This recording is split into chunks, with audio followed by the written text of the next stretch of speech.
In today's episode, Donna asks, how do you know which content modality, like videos, ebooks, blog posts, etc., perform best? Well, the answer to this question depends on the amount of effort and governance and technical skill that you have. And there's 3 different answers. So let's go through these answers in order. The easiest way to make this determination for content that lives on your website, and that's what you're measuring, is to look in Google Analytics. If you have done a good job of setting it up properly, and you have goals and goal values set up, then when you look inside Google Analytics, you can look at things like page value as a measure to see, okay, how much economic value has any individual URL on your website given. That number is inferred. Google Analytics does it with a particular type of machine learning, and will tell you very quickly what a URL is worth.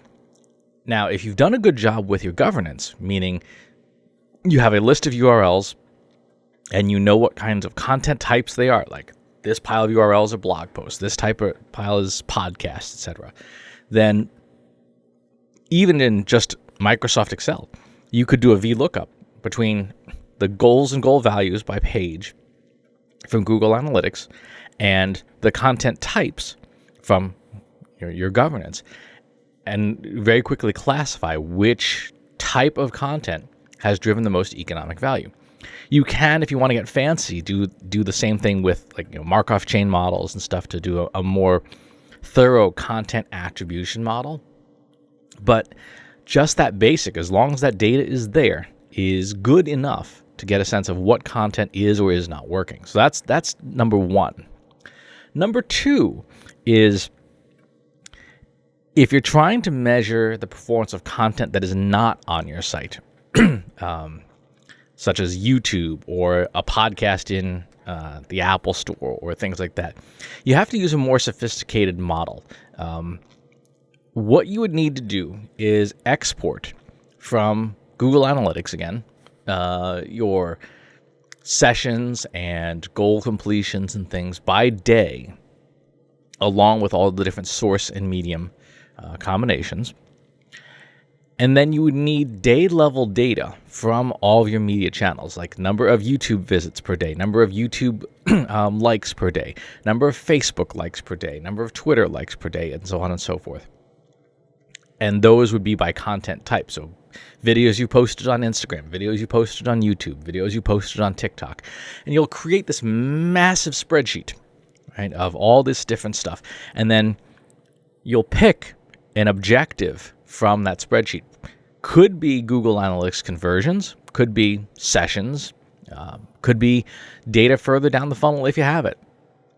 And then using a statistical technique called multiple regression, you will have machines assist you in figuring out which combination of variables have the strongest mathematical correlation to the outcome that you've chosen. So if you choose website traffic, for example, then it would look at all these different combinations and say this combination of variables indicates that there is a relationship between the activities and the content types by their metrics and the outcome that you care about.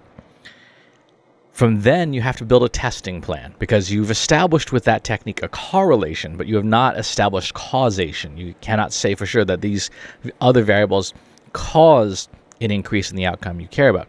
But if it says, for example, that YouTube videos views are highly correlated with the outcome you care about, then you could say, okay, well, if I get more views by maybe running some ads or just publishing more videos or trying different things on YouTube, if I get more views, do I see a commensurate increase in the outcome I care about? So if I get 50% more views, do I get 50% more conversions? You would run that test over a period of time and then establish either yes, that's true and that you can prove a causal relationship, or no, it's just correlative and there's no causation, or could even be reverse causation. So that's step 2. Step 3 requires no computational stuff, but it does require a lot of effort. And step 3 is very simple. At every point of intake, ask people, how did you hear about us? Or what made you come in today? Or things like that. And depending on the kind of business you have, that could be a fairly extensive effort. It could mean things like cashiers asking that, or front door greeters asking that, and recording the answers and submitting them. Now, obviously, if you're an online business, it's a lot easier because you can just put a field in a plain text field in a form that says, what made you shop with us today, or something like that. And then in those answers, you've got to look inside and say, okay, well, how often does YouTube show up? How often does a podcast show up? How often does an ebook show up in those answers of how did you hear about us? If the answer is never for any of them, then you have a good sense that your various content modalities are not working, right? On the other hand, if you see that your YouTube series is half the time, then that's really working for us. Let's keep doing that. The reason I put that one at the end is because it is a lot of effort, and depending on the kind of business you have, it's a lot of effort from a lot of people, right? Because even if you have an online portion to a brick and mortar store, the people who come in from the brick and mortar store may be behaving differently than the people who come in online. So you can't just use online data for a store that is both online and brick and mortar. You want to be asking across the company, across the different touch points with the customer, to understand, yes, this is the effect these channels have all over. For example, someone could see your stuff online, say on Twitter, and react online. Someone might see your stuff on YouTube, and then the next time they're out and about, they might visit your store. And so that'd be a different audience, right? It's a different audience. That content modality would work differently for one group than the other. And that's why that third option, even though it seems simple, and it is simple, it's not easy, right? And it requires a lot of effort on your part to put the answers together. But that's how you determine content modalities and their effectiveness. It's straightforward, requires a lot of processing, but the answers will help illuminate what you should do less and more of. So, great question. Thanks for asking.